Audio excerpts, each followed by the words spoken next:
Mekong Region Land Governance Project was designed as a project to secure the tenure rights of smallholder farmers in Laos, Cambodia, Myanmar, and Vietnam, and also to work at the regional level with the ASEAN Secretariat and the Working Group on Social Forestry.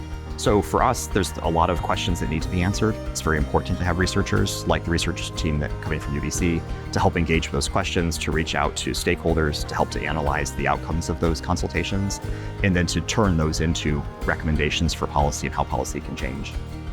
The GP Squared project that we are working on is with the Mekong Region Land Governance Group, which are based out of Laos. So they want us to look into the intersection between land tenure security and the implementation of forest carbon projects.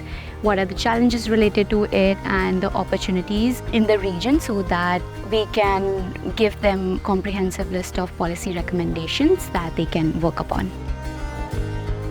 We never really understood the extent of deforestation in Laos, but when we've been going and doing our site visits and you drive around, you can see so many mosaic patchwork pieces of deforestation that we wouldn't have known about, and we wouldn't have understood those dynamics if we still stayed in Canada. So it really gives you another aspect, another viewpoint from actually doing the fieldwork. Like the more you are doing the interviews, the more you're doing the fieldwork, the more you realize, okay, I might have known too little about this topic, this subject, and that's the start of doing research.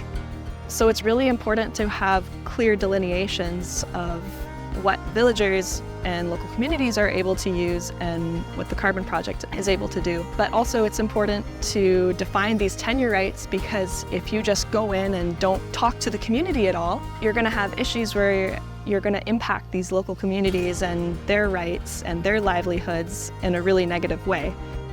A lot of things we talk about over the class, high-level concept, we can deliberate, we can philosophize, but at the end of the day, you need to turn them into concrete, tangible things that can change the dynamic on the ground, especially when you think about things like climate change, like deforestation.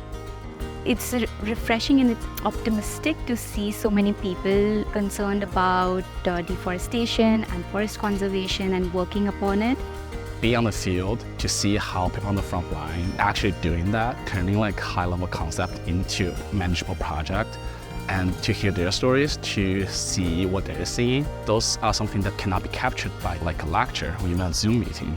There's a lot of research that happens inside of academia, even as it envisions itself to be action-oriented or to be applicable research. Making the link between that research and actual policy decisions and changes and practices on the ground is quite a big step from one to the other. So I think it benefits our projects. It also provides opportunities for students to be on the ground, to be doing research that really matters.